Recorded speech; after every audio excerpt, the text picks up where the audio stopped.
Je m'excuse, je vais vous choquer. Oui, le Club de Rome. Et donc Tesla, qui est un génie, le Serbe, a inventé une voiture qui a fait 600 km avec un moteur quantique. On a fait brûler son laboratoire 2 fois et on l'a fait exploser 1 fois, pour être sûr les 7 que sœurs. ce moteur quantique... Bon. Il y a des ingénieurs qui ont fait tourner ce moteur quantique, ils sont tous morts dans un accident d'avion, de voiture, ou bien une intoxication alimentaire. Oh là, t'es complotiste en plus. Il y a un gouvernement qui, l'année passée, le gouvernement indien a dit « Moi, j'ai pas de charbon, j'ai pas de pétrole. Donc, il a demandé à M. Tewari, qui est une toute grande famille d'ingénieurs de l'Inde, de développer le moteur quantique. L'ambassade d'Amérique et plusieurs ambassades occidentales et d'Arabie Saoudite lui ont dit « You should not do that ». Pour ta propre sécurité. Et donc, il a décidé de mettre l'armée autour du laboratoire. Et il continue. Encore en ce moment? Oui. Il suffit d'aller voir, on voit la photo du moteur quantique. Bon. Nous sommes dans une phase expérimentale. On est en train de rattraper ce que Tesla a dit il y a 100 ans. Attends, hein? Ça fait 100 ans. Hein? Mais, si ce moteur quantique, donc ça consomme 50 watts et ça produit 10 000 watts indéfiniment. Donc tu crées une centrale, au lieu de nucléaire, une centrale quantique, qui, le coût de l'énergie, c'est 0. Bon, ça fonctionne avec le champ de Planck. Je ne vous passe les détails. Mais, ce qui est en train de se passer, c'est que ça fout en l'air le programme politique des Russes, des Saoudiens, des Américains, de tout le monde.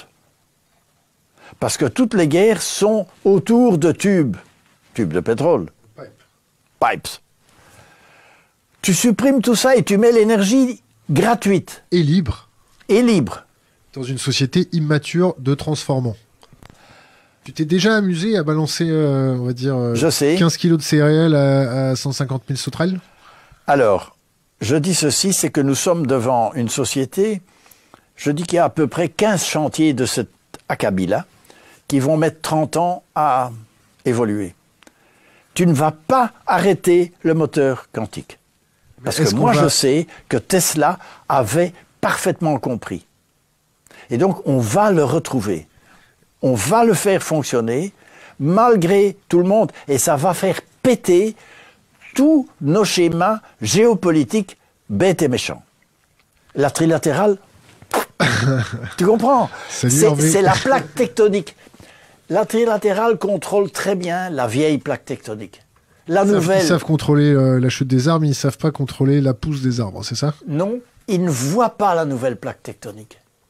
Tu vois, la plaque tectonique industrielle va entrer en dessous de l'autre. Ils ne la voient pas, la nouvelle. Ils ne la voient pas. Ils ne savent pas la contrôler, ils ne la voient pas. Donc ils sont très forts dans le contrôle du vieux, mais ils ne voient pas le nouveau. Donc c'est juste le contraire de vous. Vous voyez le nouveau, et vous sentez le contrôle des vieux. Mais la bonne nouvelle, c'est qu'ils ne parviennent pas à contrôler le nouveau. Ils ne savent pas. Tu ne sais pas contrôler un réseau. Ça travaille en réseau.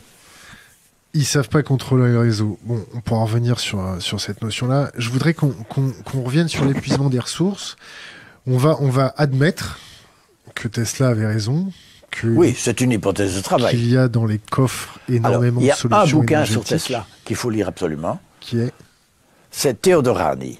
Alors, Theodorani est un génie qui est professeur à l'Università di Bologna, mal vu, parce que fou.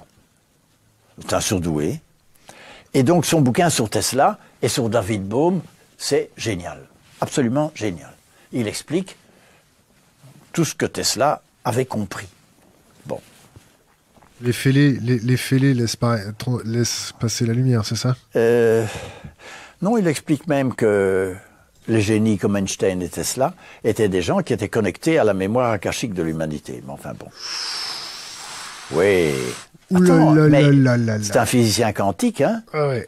Et il l'explique à partir de la physique quantique. C'est ça qui est passionnant. Bon, là, ça devient un peu mystique. Bon, revenons sur l'énergie libre dans une société transformant, immature. Si je donne l'électricité gratuite à tout le monde, si je donne l'électricité gratuite à toutes les industries, est-ce qu'elles vont, grâce à ça, épuiser encore plus? Qu'est-ce qu'elles vont faire? Est-ce qu'on a 30 ans pour changer la mentalité, alors que ça fait plus de 50 ans qu'on apprend